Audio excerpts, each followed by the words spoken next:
Hello YouTube, this is Morgan, Airspeed Prime here at my next Teenage Mutant Ninja Turtles episode review. This one's going to be for Season 5, Episode 2, The Forgotten Swordsman. This was a pretty good episode, definitely better I think than the first episode, and I think definitely got me a bit more invested in the kind of plot that seems to be developing here in Season 5. With Cavaxis, the Demo Dragon, and also the attempt to resurrect Shredder. I like that there is somewhat of a mystery around it, that they're setting a few things up, that Cavaxis, will he be able to kind of turn the tables on Tiger Claw and break out of his control? I definitely see that medallion thing that he's controlling him with being broken at some point, or something happening, him gaining control of it himself, and something going wrong. And the question then becomes, does this happen prior to Shredder being revived or afterwards? And then, if he is revived, I can see them potentially doing something where basically Shredder is the only one who's maybe capable of taking down Cavaxis. That they need to use him to fight the dragon, Demo Dragon as well. So there's definitely some interesting things going on here. I question if they'll be able to continue that plot and keep it as interesting the entire time through. But this episode focusing on Shredder's helmet and kind of introducing some characters from his past was, neat enough. And then they're setting up the idea that they have to get his heart. Now, they haven't really said what's going on with that, like where is it and so on, but still. They just need some pieces of this puzzle to be able to resurrect him, and then they confirmed that Cavaxis is able to resurrect people because they brought Razar back, which, okay, that was interesting. They confirmed that he was in fact killed, they brought him back, and everything seems fine now. I think where the episode wasn't that great was the whole, whatever they're doing here with the Japanese Foot Clan and all this stuff in the past. I feel it wasn't developed enough in last season with Karai and her taking over for a while, and then the reveal here that she kind of did some bad things to kind of gain that control, and now all of a sudden here's actually the real second in command of the Foot Clan, and here's what he's doing. It just didn't quite have the impact that it perhaps maybe was meant to have. I thought he was a pretty strong, fighting threat, and that he wasn't a mutant or anything like that. He was just a blind swordsman who was really, really strong and powerful. I still have issues with the show in terms of how it, does the fight scenes in terms of a power level kind of standing type thing, in that Leo is just tossed around in this episode, yet apparently he's able to beat Shredder, but he can't beat this guy. That's what I don't get. If Leo could beat Shredder one-on-one, why can't he beat this guy one-on-one? Was it just the moment, the circumstances, emotions behind it, or what? That's what I don't get. It wasn't even that Leo put up a close fight against him before being defeated. He was just completely thrown around like the rest of the Turtles. I just feel very little thought goes into the majority of what happens in the fight scenes within this show, and I think that's a problem. None of the Turtles feel particularly powerful. Karai doesn't feel particularly powerful. Shinigami doesn't feel powerful. Even when they drastically outnumber the enemy, in this episode, this guy just seems so much better than they are. And the only way they get around it is by using his blindness against him. And admittedly, Karai and Lee are the ones to basically win the fight in the end. But it is kind of having to use kind of tricks and tactics as opposed to just skill, when it would initially come across as Leo should be skilled enough to take on this guy. At least challenge him. I think that's the biggest issue here. In that this episode attempted to further develop the whole Leo is the Sensei now side of things. But again, they just did the same thing they always do, of Raph argues with Leo, which is the same thing with regards to the leadership of the team, and now they seem to be having that same argument here. That no one seems to want to fully, just do what Leo is saying, and there's some questions about how he is as the leader, but it is what it is.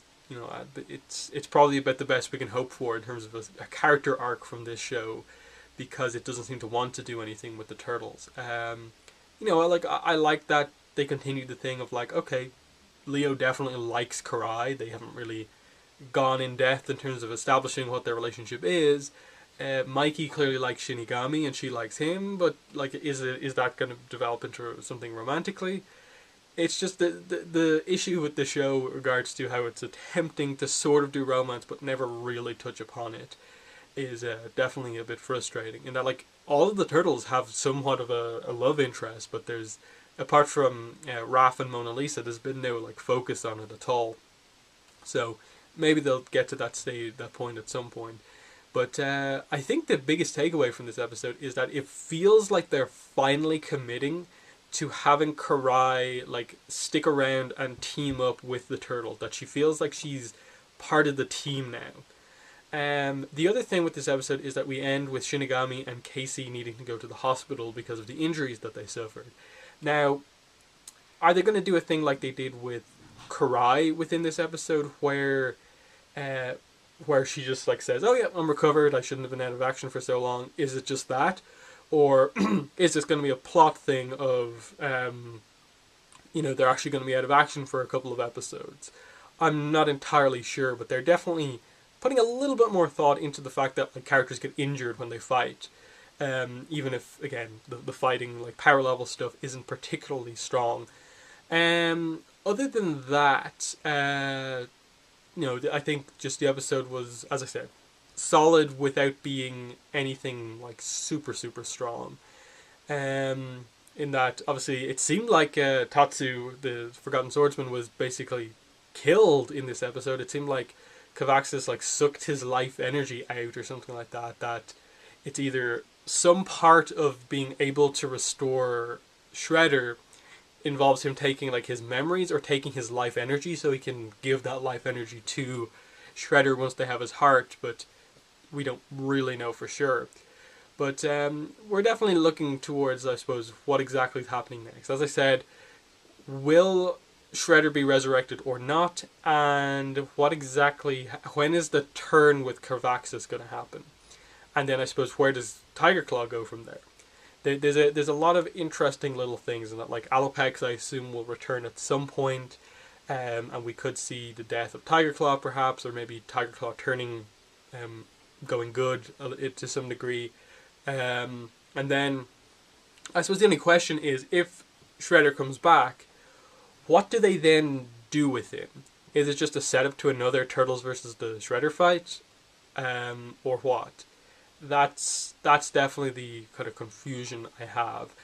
The other side of this is that I think there is a potential for the Turtles to find out now that people who are dead can be resurrected. There could be some emotional arc with the Turtles trying to get control of Cavaxis to restore Splinter. Maybe if they don't attempt to do it, if maybe Cavaxis is on the verge of being defeated, he could try and get himself out of it by offering this to the Turtles. That, like, I will resurrect Splinter for you if you let me go, or something like that.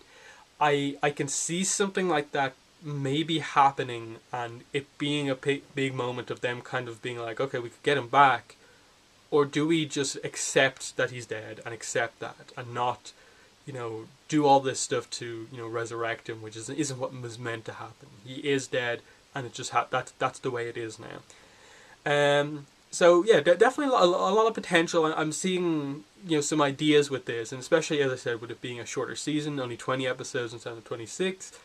I'm pretty hopeful that this can be a little bit more focused. Obviously, I still expect some episodes that aren't particularly focused, but I think by the end of this season, which is the last season, I feel they could do some things to leave this show off in a satisfying note, because as it is now, I'm worried that we'll just end this show with the characters in the exact same spot as they are in the start. That the Turtles are not really any different than they are from the first episode.